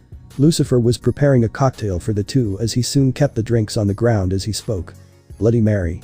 For the legendary former exorcist Issei and my sister Gabriel, a reunion between the two of us, have a drink." Issei looked at the drink for a moment as he took it. Lucifer sighed in response and spoke with an annoyed tone, "It is not poisoned. I literally have no reason to kill you. You can count on it. I wouldn't be calling you here if I wanted to kill you." "Alright." Issei took a sip of it as he spoke, "It is really good." "Well, I am glad you could like it." Lucifer spoke with a smile as he looked towards Gabriel, who was still silent, as he asked, "Aren't you going to have a drink?" "No, I don't drink, haven't touched a sip of alcohol." Gabriel spoke with an emotionless tone, something that Lucifer picked up as he spoke with a cheerful tone, "Come Gabriel, having a sip or two wouldn't kill you." "I said no, Lucifer." Gabriel spoke sternly as Lucifer spoke in response, "Well, alright then. I will probably take it." Gabriel looked at Lucifer as he just completely drank the drink completely as he asked, "So what is it that you wanted to ask me of? How are you alive? In the Great War, you were killed in the war. Even Drake saw your dead corpse." Lucifer looked at Issei, who had asked the question, as Drake added, "Yeah, I even saw your corpse when you were weakened by Albion and slain by one of the fallen angels. How did you make it out alive?" "Well, considering you did burn my wings, you overgrown lizard." Lucifer spoke with a mocking tone, as Drake could be heard grumbling as he added, "It was actually surprising to see myself alive. Being the only lone survivor of the Great War, I was all alone surrounded by a mountain of corpses and feathers that belonged to my current and former brethren. I was the only one alive, seeing the death and destruction around me. I was horrified knowing what I had done. I walked away and roamed the earth for centuries, watching and living amongst the human race for far too long, and it turns out the same humans that I used to look down upon, I was starting to like them." Lucifer spoke with a chuckle as he sat with his left leg on his right knee as he continued. "I had to stay hidden, and it turns out the USA is perfect for hiding away from those that wanted me dead or restored to the throne, but after living amongst the humans for so long actually changed my interests. Now I sometimes enjoy being amongst mortals."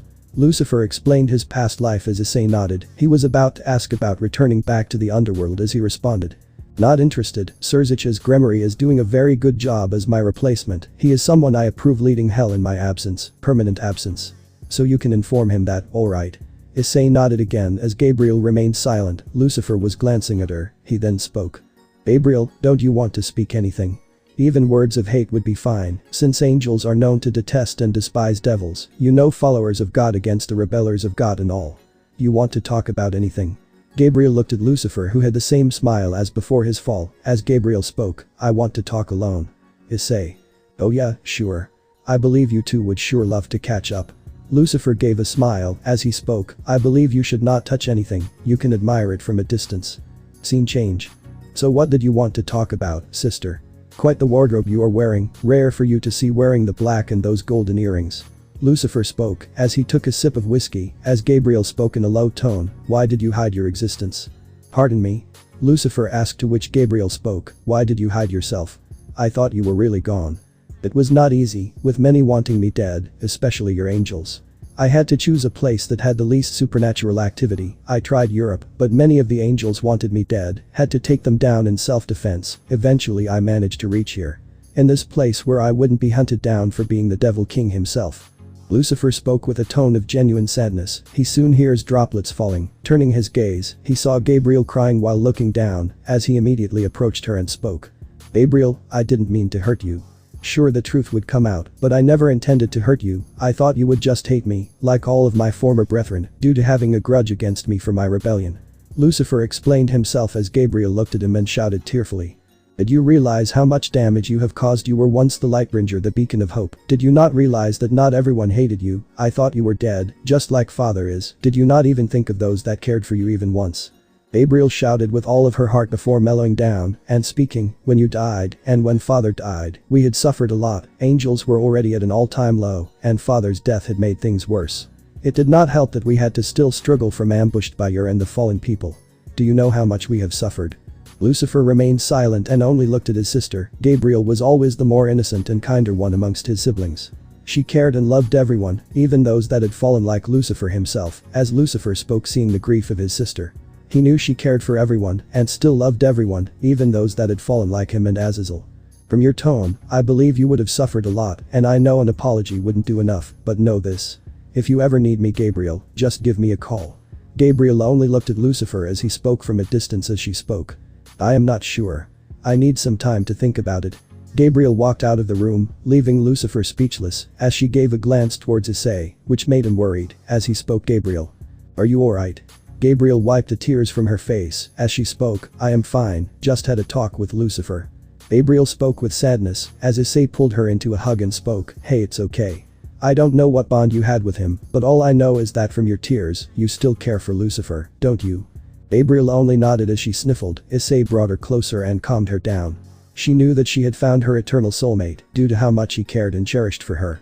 Lucifer watched this scene with a small smile as he spoke with a low tone. I am glad that my sister is in good hands.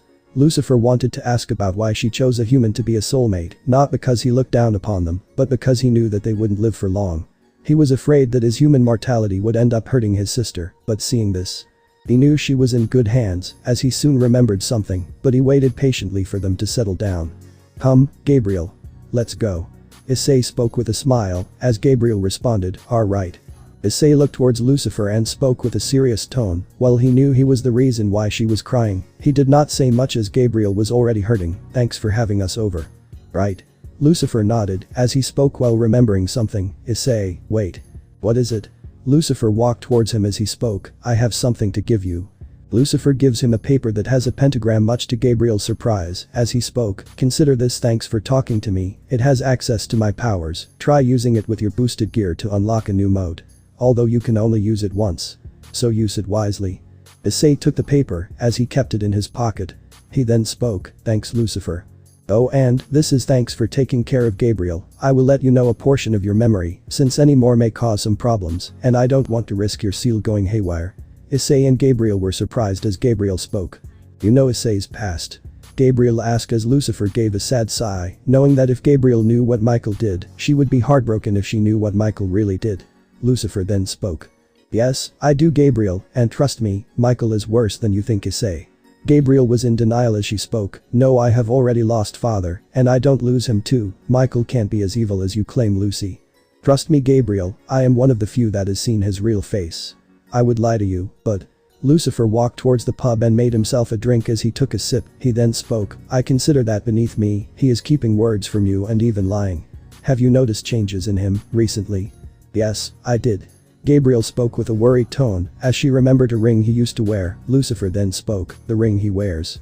That is meant for. I believe it was a ring specifically meant for preventing angels from falling. Gabriel. I have seen the ring for a very long time and I believe he still wears it so that he can commit sins without falling.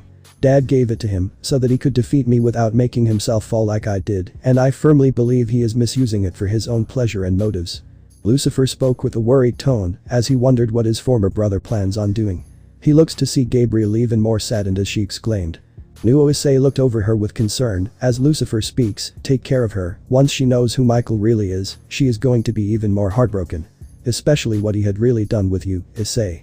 Issei settled Gabriel down on a seat as she was crying. He was consoling her, realizing that her own brother was lying to her this whole time. She was devastated to hear that someone she trusted so much was lying to her for a long time. She wondered what other secrets she had kept hidden from him. That is not even mentioning why he had put a seal on your memories, cause he wants to hide his deepest darkest sin. Issei looked towards Lucifer, who was also assisting in calming her down, as he asked. What do you mean? Issei spoke. Lucifer looked at Issei and spoke, trust me, look for the name Hyoudou, that is your full name, Issei Hyoudou. Search it yourself, cause this is as much as I can help the two of you with. Lucifer spoke as Issei was calming Gabriel down. Issei nodded as he was embracing her, keeping her company. Lucifer then suddenly got a notification. He soon looked at it and spoke, well, if you'll excuse me, I have a certain detective I need to deal with. It was nice talking to the two of you. You can stay here till my sister mellows down, and Issei takes a look at Gabriel as the Lightbringer speaks, take care of my sister, she is a gem. I will, Lucifer, count on it. Lucifer gives a smile before he heads out to handle a case of his own, mentioned by the detective. Issei takes a glance at Gabriel, who was still sniffling. He rubbed her head, calming his girlfriend down. Scene change. Guo Town, 8:30 p.m. Issei and Gabriel soon were heading towards Ria's apartment as Gabriel spoke. Ice. Are you sure you should be telling Riaz about this? I am. If Lucifer is alive, Riaz is the best person to tell. She may be spoiled, but she is one of the few that I can trust. Believe me, Gabriel, she is my best friend for a reason, and this is the reason. Issei spoke, as Gabriel could only nod. She wouldn't deny it, but she was envious of the bond that he and Riaz shared. Seems like someone is jealous. Gabriel had a look of embarrassment as she couldn't lie due to falling unlike Michael. Although, I wanted to ask. You missed Lucifer, didn't you? Gabriel looked at him for a moment as she spoke. A part of me did. But I still can't believe that he turned on us. At first, I never really knew that he would turn on us. He was the perfect angel and was supposed to be Father's best angel, but when he started to fall and rebel against us, Father punished him to become the devil king he is today. He was arrogant and aggressive, but now, he is different, almost as if he was like the Lucifer I always knew. Gabriel spoke as Issei pulled her towards him and spoke.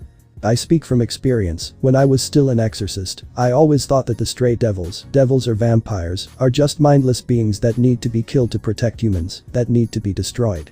That was when I met Kuroka and Kaneko, two sisters. Seeing the two defend themselves made me change my perception of how stray devils are, even vampires to some extent. When I met a certain transvestite vampire, I talk with him on a weekly basis.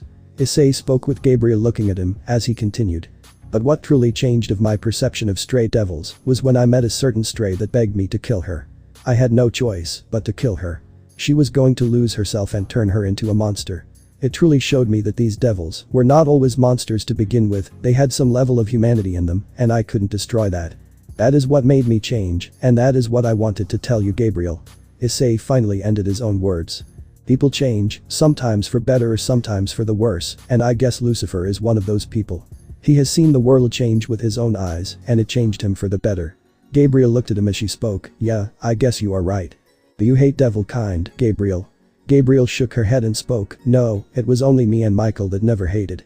Gabriel soon turns her gaze away as she continued, but I fear that even that may be a lie. Issei couldn't help but feel sad for her. One of the few that she trusted the most was nothing but a liar and a deceiver. He wondered what Michael did in his own life, which caused him to seal his memories with such a powerful seal. But no matter if his memory recovers, he could only hope that he doesn't do something to hurt her in any way. Scene change. Ria's apartment, 9:15 p.m. So you are telling me Lucifer Morningstar was alive this whole time? Ria spoke with a tone of surprise. She was completely in a nightgown as she spoke. How in the hell did he survive the Great War? I just hope that he is not a threat. For now, he isn't. Issei spoke as he added, he not only helped me recover another piece of my memory, but also he helped me with a new form, although I can only use this once. I see. Ria spoke. She had to report this to her brother as soon as possible. She then spoke. So what memory trace did you find? Issei nodded as he spoke. He told me, my full name is supposed to be Issei Hyoudou. Can you find a trace on that? Hyoudou. Ria spoke as she soon remembered. Oh right, that name does sound familiar. Can you tell me what is it? Riaz nodded as she opened up a magic circle, revealing a huge book that consisted of all the detailed information that had all the people living in Japan for the past 100 years. If you are asking, this is a register that has the data of people living here. This includes even those that have moved out with a given date and time, as well as the year at which they moved out. Riaz had spoken, to which she had to make an approximate guess, as she continued while wearing a pair of glasses. Here it says your family apparently left on March 17, 2006. That's it, the reasons they left were also left blank. That is all is written in this book. Gabriel became surprised. She remembered that was the exact date they had met the very first time. Issei was about to walk, but Gabriel stopped him. Wait, Issei. Issei looked at her for a moment as she continued. Do you remember the date, Issei? March 17, 2006. Issei spoke and stopped to think before becoming also surprised as he spoke. That is the same date when we met for the first time, when I saw you for the first time. This means. Gabriel spoke as Riaz continued. Yep, the Hyoudou family were a part of this town once upon a time. However, their disappearance was completely unknown, and even their names were seemed to be wiped out. This means whoever did this didn't want to know about the Hyoudou family's existence. But why? Issei asked, to which Gabriel responded, maybe what Michael did was something so heinous, but why? Why would brother Michael even do this? We have no clue, maybe he feared my powers. Issei responded, to which neither of the girls agreed to it as Gabriel spoke. If that was the case, then Siegfried, Jean, Kuroka, and the others would be afraid of even conversing with you, and yes, that includes me. You're right on that one. Gabriel is completely correct. We would have also feared you, but that is not the case. It is something else. Gabriel could only nod as she looked down. Issei kept his hand on her, assuring her that whatever it is, it would be fine. Riaz gave a smile as she soon turned her glance toward something as she spoke. No way. How can this be? Riaz spoke in disbelief as Issei walked to her and asked, what is it? Take a look. Issei looked at the data and was stunned as well as he continued, no way. Taiji Shido used to live here. Wait, let me also take a look. Gabriel looked at this as she spoke, it seems like he does. And it turns out he moved at the same date as before. Riaz, can you tell us who was it that governed your town before you and Sona came here? Riaz thought for a moment. Gabriel and Issei went back to their seats as she responded. I am not sure, it was someone from the Belial family. Issei became surprised as he spoke, there is clearly a Belial, I doubt it is Daihauser, so it has to be her. Yeah, but she disappeared when I was in charge, even the elders gave a very vague reason she had disappeared, like she did something she should not have. Issei nodded as he spoke, yep, I remember on why the church had killed her, they had a secret alliance with the devils. Wait, what? Riaz exclaimed as Gabriel spoke, Ice, why you did not tell me this? I presumed you would know. Issei spoke looking at Gabriel as he continued, but seeing your look, I am pretty sure that you were also very clueless. Yes. I am, I wonder what other secrets the church has kept from me.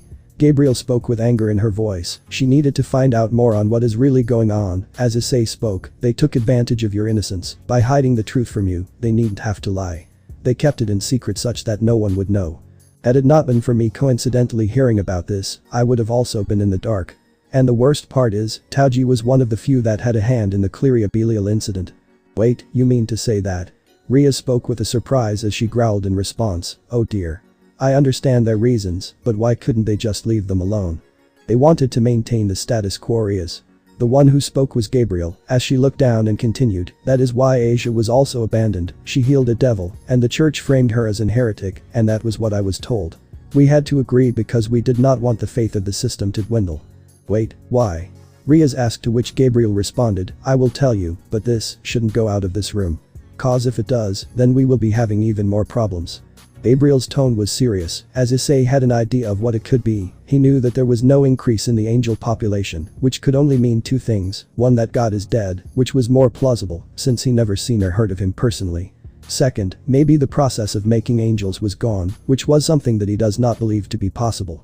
Alright, but can we at least tell Sieg and the others? I don't want to keep secrets from them. Issei spoke, to which Gabriel looked at him for a moment as she spoke, fine. But just them. Riaz, word must not reach your peerage, we plan to reveal this soon enough. I am fine with that. Riaz responded, to which Gabriel responded, alright, the truth is that we have been keeping this whole time.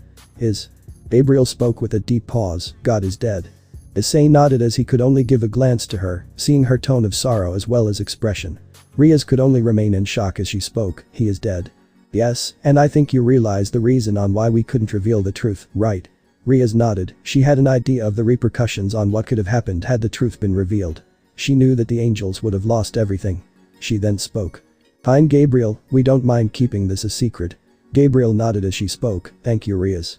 Gabriel could only look down in sadness, remembering the fateful day when her father had died. She was almost on the verge of tears, knowing what had happened. Lucifer may be alive, but God, he died right in front of her. Issei looked at her and pulled her closer as he spoke, it's alright. I am there for you, it must have been hard for you to see your father perish, right? Gabriel could only sniffle, as Riaz waited for a moment for the situation to calm down. Today has been quite a day for Gabriel. Not only did she find that her former brother is alive, Riaz soon spoke after a while, when she saw the two split up. Heading back to Taiji Shido, there is something interesting I found. Riaz's words made Gabriel and Issei once again headed to where Riaz's book was, to which she had spoken. Taiji and his family left it the same day as the Hyoudou family did. Here, take a look. This is no coincidence, there is something that he is hiding from me. And from us. Gabriel spoke with seriousness, now completely confident that Taiji and Michael are hiding things from them. And Gabriel, she was not liking this at all. She hated what they were doing, and she hated that Issei was the unknown victim even more. Yeah, and I fear. Whatever happened to you years ago, Issei? Taoji has a hand in it. Issei nodded in agreement and spoke, yeah, I believe so too, Riaz. That would explain why Taoji was always so weary of me. It was not because of my powers and abilities. Nor was it because of my sacred gear, it was because he did something to me years ago that he shouldn't have. And I have a feeling that Michael is complicit in all of this. I think so too, Issei. I think so too, Issei. Riaz spoke in agreement as Gabriel spoke. But that now begs the question, what are they hiding from us? And why are they hiding the truth from us, or me as a matter of fact? Gabriel spoke with anger in her voice, as Riaz spoke, my guess, it is because you are close to Issei, or were always close to Issei. No Riaz, even the others or many of the church don't know this. I don't think that is the reason. Gabriel responded, to which Riaz spoke, maybe, but I believe you two should head back and have some rest. Yeah, we think so too. Issei spoke as he soon also headed outside, as he and Gabriel said their goodbyes to Riaz and headed home. As soon as they did, they were greeted by none other than by something surprising. It was Irina's damaged body on the floor. She was passed out completely as. But the Issei spoke with a tone of surprise as Gabriel approached her and checked on her pulse and spoke, she is alive. How? Shouldn't she be in England? Issei spoke with a tone of surprise as Gabriel responded, they must have disobeyed orders, but where is Zenobia? I have no clue, and I will contact Riaz, maybe she can tell us what is happening. Issei did so, as Gabriel tried to heal her wounds, and it worked, she soon spoke, she is alright. I will deal with her personally once we are done investigating who is behind this. Issei nodded as soon as Cole reached Riaz, he then spoke. Riaz, we have a situation, and it's Irina. Riaz immediately teleported as she asked, how did she? We don't know, we just found her to be like that. Issei spoke as he continued, she must have disobeyed the orders along with Zenobia to remain like that, you did send them back, didn't you Gabriel? Yes, I did. And they will be punished for what they have done. Riaz spoke as she responded, I will take her in, she will be placed in a safe location in my room.